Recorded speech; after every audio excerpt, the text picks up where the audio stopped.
Bonjour à toutes les personnes curieuses et passionnées de coaching. Je suis Irène Sanson, professeure à l'Université de Sherbrooke et membre du Forum francophone de la recherche en coaching. Aujourd'hui, Stéphane Coulier nous présente un article de Anna Blackman, Gina Moscardo et David E. Gray, paru en 2016 dans la revue scientifique Human Resources Development Review. Cet article s'intitule Challenge for the Theory and Practice of Business Coaching, a Systematic Review of Empirical Evidence.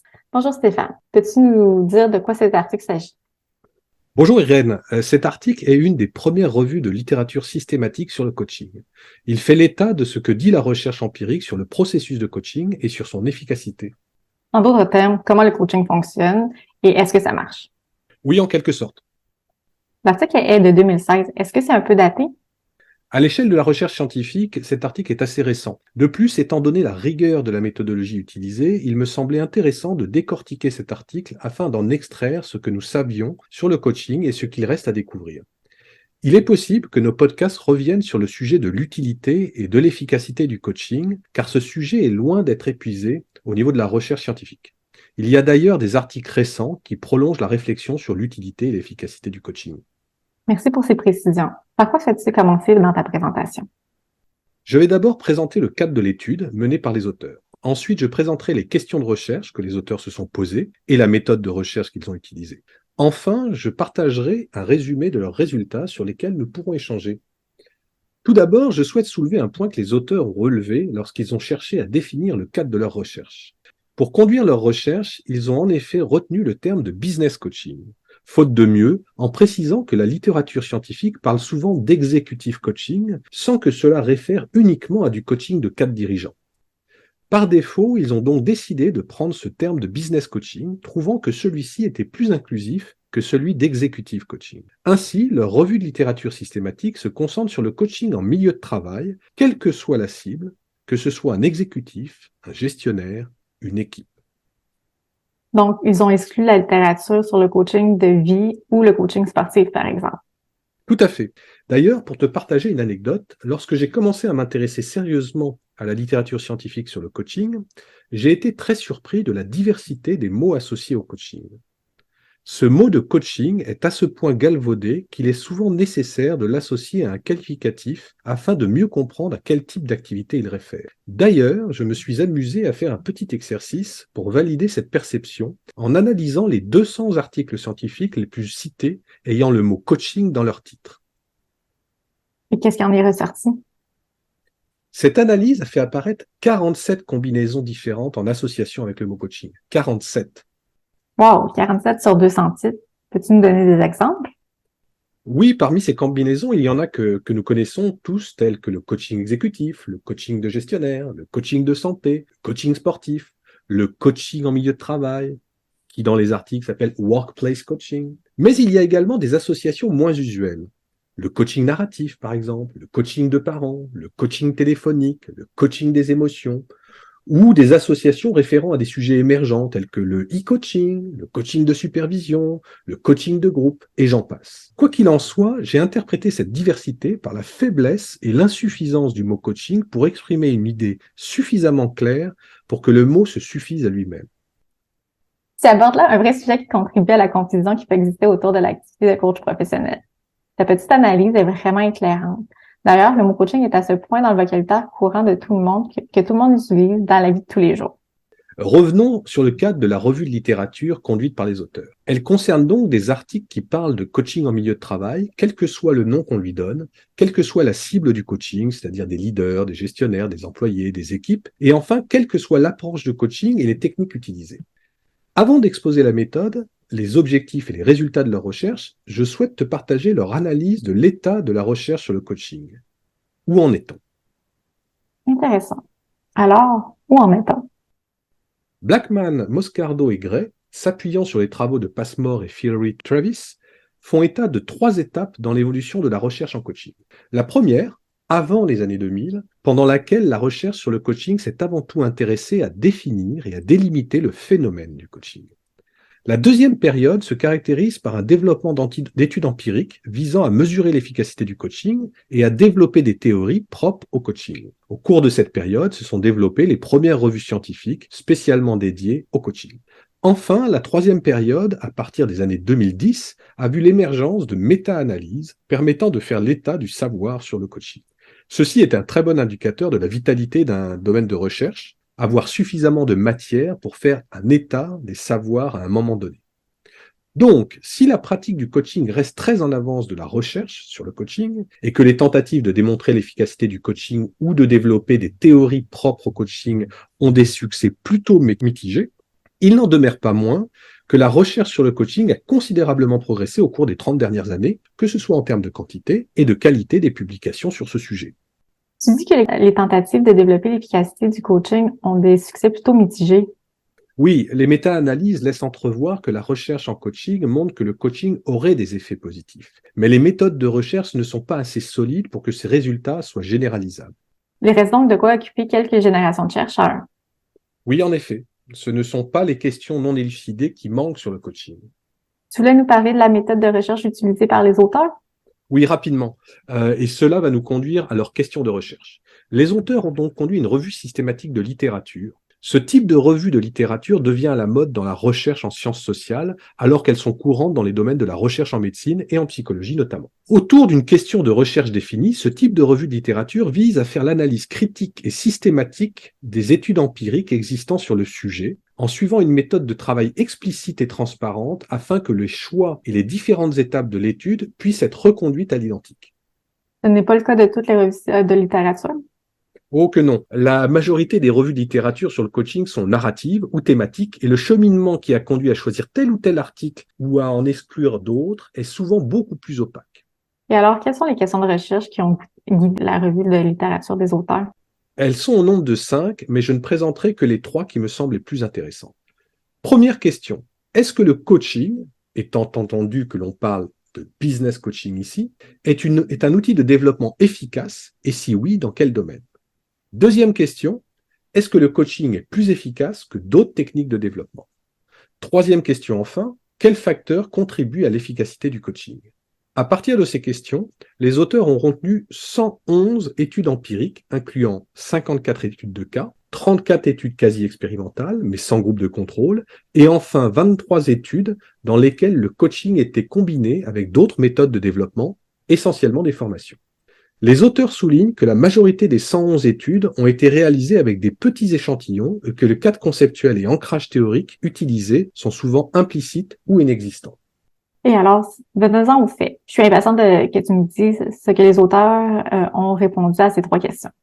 À la première question concernant l'efficacité du coaching, les auteurs font état d'une longue liste de bénéfices perçus. Bénéfices perçus tout d'abord par les coachés, principalement un meilleur équilibre vie privée, vie professionnelle, une plus grande conscience de soi et confiance en soi, et le développement d'habiletés dans le domaine des relations interpersonnelles. Ensuite, des bénéfices perçus pour les employeurs qui concernent la productivité, la communication, le développement des compétences et la loyauté envers l'entreprise. D'autres apports également ont été cités sur des compétences spécifiques telles que la gestion du conflit, la délégation, la créativité, l'initiative et la flexibilité. Donc, le coaching est efficace. Tu vas un peu vite, Irène. Les auteurs nuancent fortement ta conclusion avec plusieurs arguments. Premièrement, les bénéfices perçus sont déclaratifs et proviennent principalement des coachés. Le coaching peut être perçu comme efficace pour un coaché sans que cela se traduise par une efficacité accrue pour l'organisation. D'ailleurs, une étude de Blackman parue en 2006 montre que les objectifs de coaching poursuivis par le coach et ceux poursuivis par l'entreprise sont rarement alignés. La question de savoir de quelle efficacité parle-t-on semble donc cruciale et souvent éludée. De plus, on parle dans ces études de perceptions souvent recueillies pendant le coaching ou juste après. Si l'on se réfère au modèle d'évaluation de l'impact d'une formation développé par Kirkpatrick, nous serions donc au niveau 1, voire au niveau 2, sans réellement prendre en compte les impacts concrets et appliqués du coaching. Enfin, troisième argument, la majeure partie des études sont réalisées sur des petits échantillons et font état d'une liste importante, non homogène et variée de bénéfices. Il est difficile de ressortir de cette liste des éléments qui font consensus. Donc, le coaching n'est pas efficace. Tu as une pensée bien binaire aujourd'hui, Irène. Non, les auteurs concluent ce point en disant que le coaching a un impact sur une multitude de facteurs et qu'il serait contre-productif de réduire la recherche de l'efficacité en limitant cette recherche sur des seuls indicateurs de productivité ou de retour sur investissement. Il faut simplement continuer les recherches pour trouver des consensus plus grands, qu'il en existe aujourd'hui. Et concernant la deuxième question, sur la comparaison de l'efficacité du coaching par rapport à d'autres approches de développement, Les auteurs n'ont pas trouvé de preuves claires sur une meilleure efficacité du coaching comparativement à la formation, par exemple. Néanmoins, une étude d'Olivero et ses collègues, publiée en 1997, montre que le coaching intégré dans un programme de formation avait un vrai impact sur le développement du coaché. et pour finir, que concluent les auteurs concernant la troisième question sur les facteurs contribuant à l'efficacité du coaching? C'est à mon avis l'apport le plus intéressant de l'article. Les auteurs ont créé un modèle autour de 5 groupes de facteurs ayant un impact sur l'efficacité d'un coaching. Les facteurs liés au coach, ceux liés au coaché, ceux liés à la relation entre le coach et le coaché, les facteurs liés au processus de coaching et enfin les facteurs liés au contexte organisationnel dans lequel s'exerce le coaching. Tu peux nous en dire un peu plus? Bien sûr. Tout d'abord, en ce qui concerne les facteurs liés au coach, on retrouve 4 thèmes. Le premier concerne l'intégrité du coach, notamment en ce qui a trait à sa capacité à créer un environnement propice à la confiance, respectant des principes de confidentialité. Le deuxième thème concerne la capacité du coach à offrir un support de qualité à son coaché en lui permettant d'aborder ses défis avec un plus grand recul, sans jugement et en faisant preuve d'empathie. Le troisième thème concerne les compétences de communicateur du coach et plus spécifiquement sa capacité à assurer la clarté des attentes du coaché et à lui fournir une rétroaction claire et régulière. Enfin, le quatrième thème concerne la capacité du coach à installer sa crédibilité auprès de son coaché. Ce quatrième thème de crédibilité me semble un peu rapproché du premier thème sur la confiance. Tu as raison, je partage ton point de vue. Sans crédibilité, difficile d'établir une relation de confiance. La crédibilité est, de mon point de vue, une composante de la confiance. Intéressant. Venons-en au deuxième groupe de facteurs, les facteurs d'efficacité liés au coaché. Que disent les auteurs? Les auteurs soulignent l'importance de la capacité du coaché à croire en lui et en sa capacité à mettre en œuvre des comportements générateurs de performance, ce qu'en anglais on appelle le self-efficacy. Un autre point concerne l'ouverture au changement. Sur ce point, je réfère nos auditeurs à notre podcast 12 sur la disposition d'un client à être coaché. Bien sur la motivation du coaché, je serais attendu à avoir quelque chose sur ce point. Tu as raison, en tant que praticien, j'ai souvent expérimenté que lorsqu'un coaché n'est pas totalement investi et motivé par sa démarche de coaching, les résultats sont rarement concluants. Mais sur ce point, les auteurs soulignent que les études sont faites avec des coachés volontaires et très impliqués dans la démarche. C'est sûrement un biais de ces études. Par contre, les auteurs soulignent que le temps et la disponibilité des coachés, du fait de leurs contraintes personnelles et professionnelles, sont souvent une barrière à l'efficacité d'une démarche de coaching, même si le coaché est motivé. Merci, c'est très clair. Peux-tu aborder maintenant le troisième groupe de facteurs qui a trait à la relation entre le coach et le coaché? Bien sûr, le facteur principal est ici la bonne correspondance entre le coach et le coaché. En langage courant, on pourrait parler de bon fit. Ce que veut dire une bonne correspondance n'est pas développé dans l'article, mais je sais que ce sujet a fait l'objet de recherches. Peut-être une idée pour un prochain podcast. Et pour les facteurs d'efficacité liés au processus de coaching? Beaucoup de facteurs sont identifiés concernant le processus de coaching. La plupart ne surprendront pas les coachs. Citons l'importance, en début de processus, de bien clarifier les objectifs assignés au coach et les bénéfices attendus de la démarche. Citons également l'importance de la régularité de la communication entre le coach et le coaché, l'évaluation permanente des progrès du coaché et enfin le maintien d'une perspective à long terme dans le coaching. Pour conclure, peux-tu nous parler des facteurs d'efficacité liés au contexte organisationnel? Principalement, ces facteurs sont liés à la façon dont le coaching est intégré et supporté par l'organisation et est aligné à des objectifs organisationnels et aux systèmes mis en place dans l'organisation. En effet, parfois le coaching est un processus à part au sein de l'organisation qui n'est pas toujours parfaitement intégré au système de ressources humaines mis en place. Tu as raison. Il reste à mon avis beaucoup de travail à faire dans les entreprises sur ce point. Parfois, la mise en place de programmes de coaching repose sur la volonté de quelques personnes clés, telles que le vice-président ressources humaines ou des dirigeants ayant expérimenté le coaching. Le coaching peut alors disparaître si ses principaux sponsors quittent l'organisation. Cela prouve alors que le coaching ne fait pas totalement partie du système. Merci Stéphane pour ce beau résumé. En conclusion, que retiens-tu de cet article? Tout d'abord, qu'en termes de preuves sur l'efficacité du coaching, il faut rester humble et modeste. Il reste encore beaucoup à découvrir.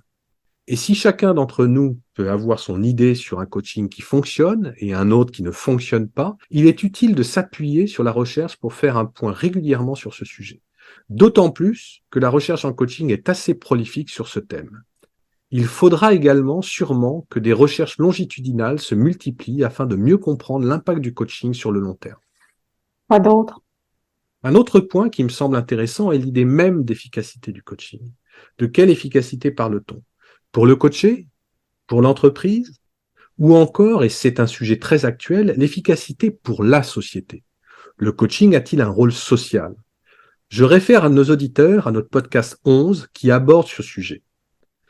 Enfin, et pour conclure, je dirais que le coaching a aujourd'hui acquis sa légitimité grâce à son succès dans les organisations et par le développement d'un marché du coaching qui ne cesse de croître.